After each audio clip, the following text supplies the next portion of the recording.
जख्म के निशानी हा, बदनामी के कहानी हा, जख्म के निशानी हा,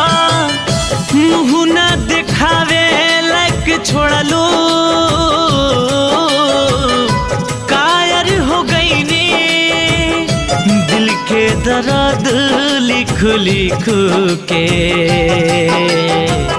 शायर हो गई ने दिल के दर्द लिख लिख के, शायर हो गई ने।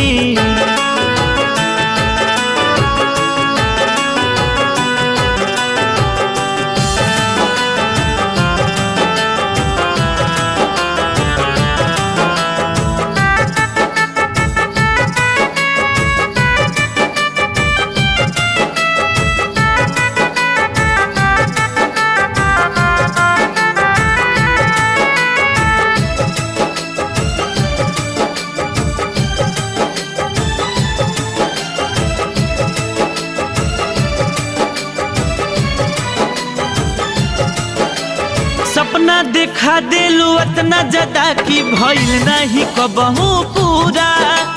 जानत रही तब कहीं भरोसा प्यार रही जाला अधूरा,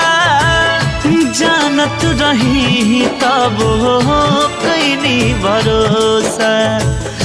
दुनिया कहत रहे पागल, हम सोचला हो गई ने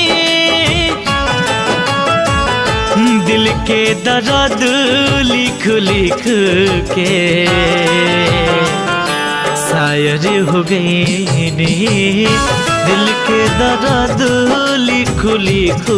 के, शायर हो गई ने।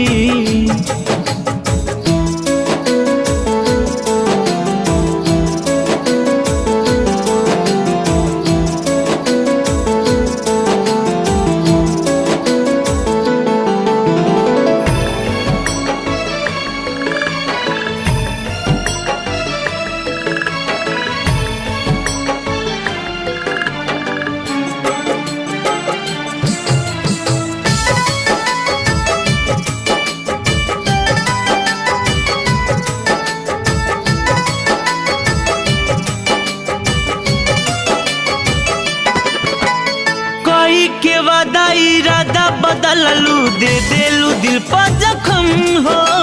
तोहरा से ऐसन भरोसा न कबहू कहिले रही सनम हो, कहिले रही सनम हो। इरफान सूरज के भैलू तोहरा लगे हो गई नी दिल के दर्द लिख लिख के, शायर हो गई ने दिल के दर्द लिख लिख के, शायर हो गई।